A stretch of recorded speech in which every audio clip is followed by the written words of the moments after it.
I'm speaking with Gerald Shreiber, who is the President and CEO of J&J Snack Foods. Thank you so much for speaking with us today. I'd like to begin with you explaining how this all began. Can you take us through a journey from the very beginning of J&J Snack Foods to where the company is today? Well, I can, and to describe it, if I might, it's like a fairy tale. It's like literally a business fairy tale. Poor Jewish kid from the wrong side of the tracks gets married early, has to get a job in metalworking, which I did, and I had a couple of close mentors at the time, people named Fred Kulik and Al Safa from Kulik and Safa Manufacturing Company, which made semiconductor machines. And I was able to rise through the ranks. Then ultimately I went on my own. I opened up my own metalworking shop. That lasted a couple of years when I got what I thought at the time was a lucrative buyout from a New York Stock Exchange company. I sold the company, even though I physically sold it and was supposed to stay employed by them for 5 years. They fired me within a year because even though I had sold out physically, mentally I had not made that adjustment. And in short order, within a month or two, I was looking for another opportunity, and I stumbled onto a small, bankrupt soft pretzel company. It had 8 employees, some very old baking equipment, and $400,000 in sales. But there was like a magnet that kept pulling me to it. And ultimately, I went into a court proceeding, a bankruptcy court proceeding, and believe it or not, I raised my hand, and I was the successful bidder. I paid all of $72,100 for the company. Thus began my odyssey into the soft pretzel business, which later grew to a lot of other products, some of them right here that we're talking about today. That was 43 years, 8 months, and 23 days ago. And today we're a public company with sales approaching close to $1 billion, and we've had 43 straight years of growth with profits. Amazing. So you have created perhaps the leading company in the frozen snack foods industry. And this interview will be viewed by business students throughout the region. Can I ask you, what is your greatest motivation and inspiration to constantly come up with new and innovative product ideas to provide snack food products which are considered the best in the country year after year? Well, I appreciate the compliment, and with all due respect, we are one of the leading frozen snack food producers, and my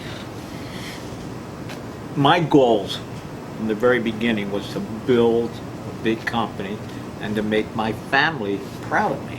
When I say my family, my mother, my father, today my children, I have 3 children, 6 grandchildren, my girlfriend who was in this very room. But along the way we created a dynamic company with terrific products and great people, and it is a combination that works. Many years ago, when we first got into the business, I tried to figure out what would be our goals. What did we want to become? And I came up with 3 or 4 different criteria, which today have become strengths. One, we wanted to have niche products.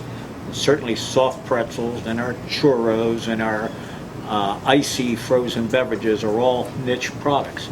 And secondly, we wanted to be the low-cost producer, so we could meet any kind of challenges that would come from within our industry or for those wanting to get into our space.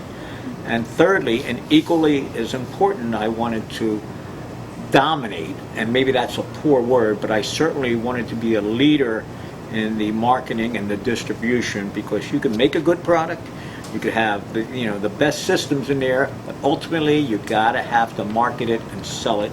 And we are complemented by a great marketing staff and a great logistics or distribution system. So let's speak about the marketing. I can imagine that marketing and branding are top concerns for managing your company. What strategies have been the most successful and why? Well, the three key points that I just mentioned: niche products, be a low-cost producer, and then have the best people that can not only create the message, but create the message from within, so that our people that are structured with them or under them are able to take that to our customers and to the general public. You have been very successful and you've worked very hard to build a recognized brand. What do you consider to be the keys to success for yourself as well as for other entrepreneurs? Well, in addition to God's blessing, which has to be a part of that, and I'm not a religious person, although I have a strong heritage and a strong cultural respect for that. Good people, certainly good planning and execution, and always look at tomorrow, the future, even while you're working on today. When I say good people, people who are smart, people that work hard, people that have honesty and integrity, that will complement me and will certainly help the company grow. So what is the best part of your job as the president and CEO of J&J Snack Foods? Well, not necessarily in this order, but one of the best parts of my job, and I didn't mention this earlier, but I live on a farm and I have 7 dogs, all rescues, and being the president and CEO and majority shareholder, I get a privilege nobody else gets. I can bring in a dog or a couple of dogs with me every day. They hang in my office, but no matter how good my day is, they make it a little bit better. And no matter how bad my day is, they kind of ease the burden. But in addition to that, I get a great amount of emotional fulfillment watching the business grow, watching my people grow, making sure that they are challenged, and making sure that I'm equal to the challenges that I'm throwing out to them, either directly or indirectly. Focusing on managing the year-round operations of J&J Snack Foods, what are some challenges to overseeing such a large organization, and how have you successfully managed those challenges? Well, I'll go back to one of the criteria that we spoke about earlier. Have good people in good places, give them the responsibility, measure them. Now, there's a lot of ways you can measure things. You can look at a production line out there and you can measure output and throughput per hour, or you can look at the organization as a whole on a monthly basis, on a quarterly basis, and you measure their performance based on sales and profits. By any standard, J&J Snack Foods, the company that I founded, that I'm still an integral part of,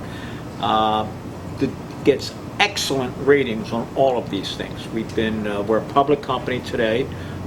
We are held with high esteem and regard by Wall Street. We've had 43 straight years of sales growth.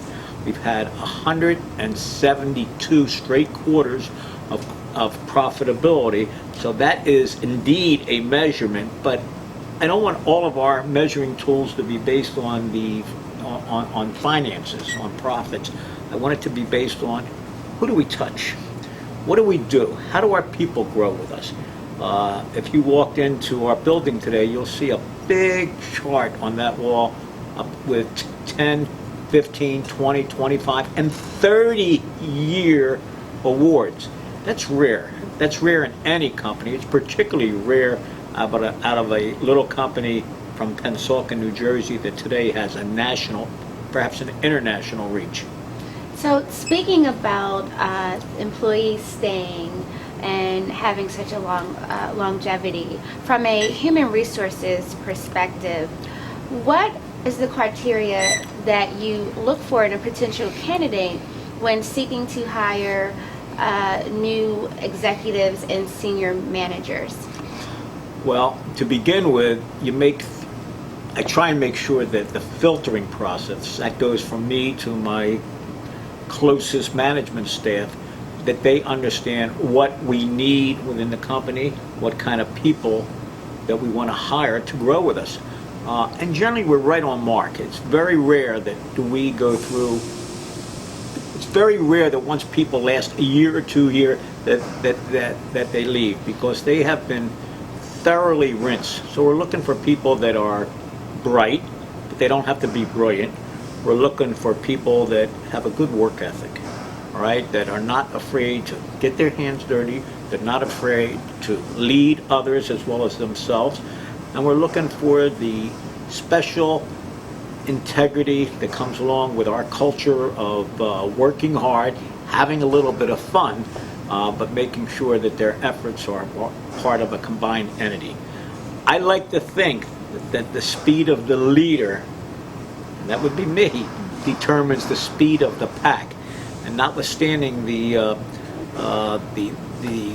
boot that I have to wear now because of a stress fracture, I think indeed, that my pack moves very swiftly. Sometimes I have to discipline myself to keep up with them today. And speaking about moving swiftly, there comes a point in every entrepreneur's life where they consider or to begin looking at succession. Is this something that you have considered? And if so, what are your thoughts on doing it right so that the company lasts for generations and as well as the legacy?